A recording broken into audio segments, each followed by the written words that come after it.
Jayapura, terima kasih Anda masih menyaksikan Berita Papua hari ini. Dan bagi Anda yang baru saja bergabung bersama kami, akan kami hadirkan kembali untuk Anda 3 berita utama kami hari ini.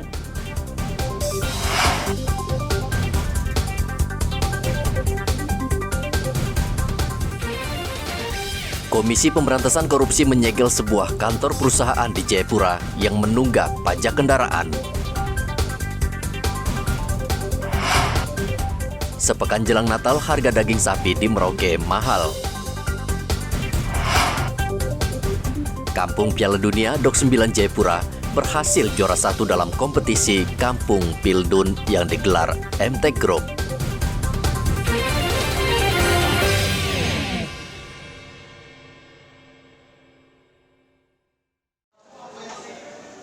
Sepekan menjelang Natal, harga daging sapi di Pasar Wamanggu Merauke sudah mulai naik. Dari hasil pemantauan, suasana di pasar ini mulai ramai. Warga mulai membeli barang kebutuhan untuk merayakan Natal dan Tahun Baru, kendati harga barang sudah mulai naik.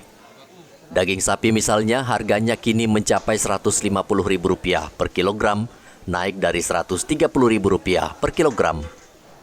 Kenaikan harga daging sapi ini terbilang cepat karena hanya dalam waktu 3 hari, harga sudah naik rata-rata Rp20.000. Kenaikan harga daging sapi karena permintaan yang tinggi khususnya dari luar daerah seperti Jayapura, Timika, dan Wamena. Karena Merauke selama ini memang lumbung peternak sapi. Harga daging sekarang 130-140. Diprediksi kenaikannya sampai 150 karena sekarang permintaan begitu banyak untuk pengiriman ke luar Merauke. Kalau sekarang ini 150 ya? Kalau sekarang ini 140-150. 150 ya sekarang ini ya. Nah, itu untuk dekat jalan Natal sampai dengan permintaan yang banyak itu? Iya, ini sampai menjelang Natal. Karena ini kan sudah Amin 7 ya.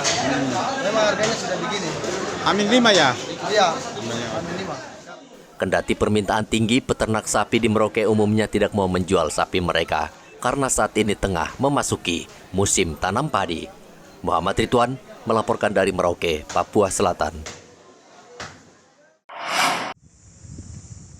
Banyak perusahaan ikan dan sejumlah pengusaha di Merauke kerap mempekerjakan anak di bawah umur sebagai awak kapal nelayan maupun buruh kasar.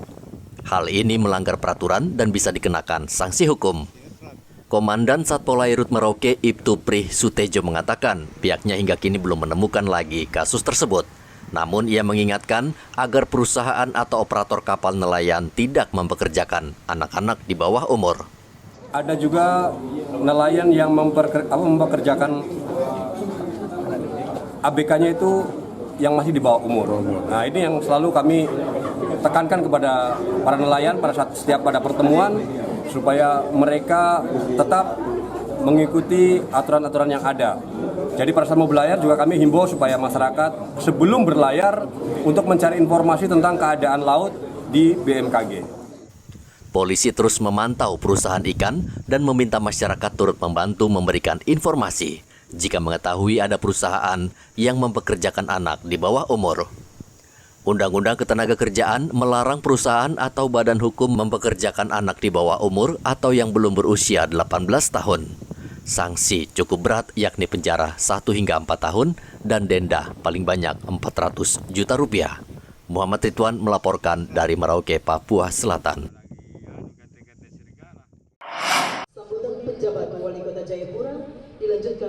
Pemerintah Kota Jayapura menyalurkan bantuan bahan bangunan rumah kepada korban kebakaran di Kelurahan Tanjung Ria, Dok 9, dan Perumahan Asrama Polisi, Distrik Jayapura Utara.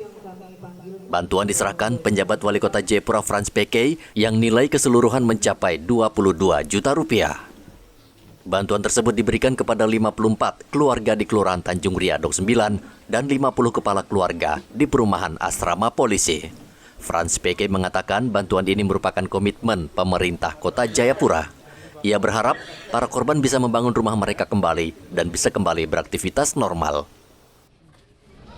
Nanti kita akan awasi, kita akan cek Pak Kapolsek, saya minta bantuan dari Bapak juga untuk mengawasi, untuk memastikan tidak hanya membangun tetapi juga yang tadi berkaitan dengan jumlah, tepat sasaran, tepat jumlah.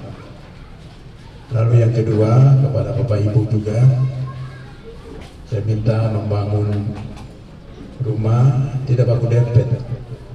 Ada jarak antara satu rumah dengan rumah yang lain. Sehingga meminimalisir, menghindari kalau kejadian yang lain. Apakah kejadian yang sama, kebakaran dan sebagainya. Jadi jangan baku dempet rumah-rumahnya. Supaya bisa meminimalisir kebakaran tersebut atau bencana yang lainnya. Warga di Dok 9 berterima kasih karena bantuan itu sangat berharga, sekaligus menjadi kado Natal bagi korban kebakaran. Saya sangat bersyukur sebab kami yang telah kena musibah 2 kali, kalau secara ekonomi kami sudah tidak bisa bangun karena kami banyak sekali.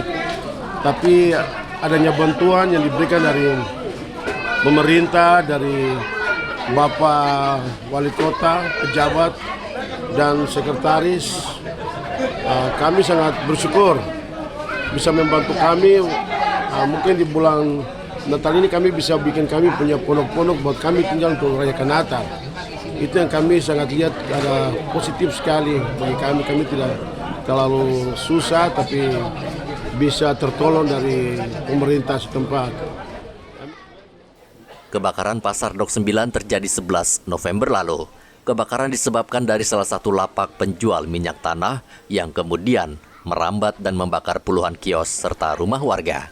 Dari kota Jayapura, Papua, Hendra melaporkan.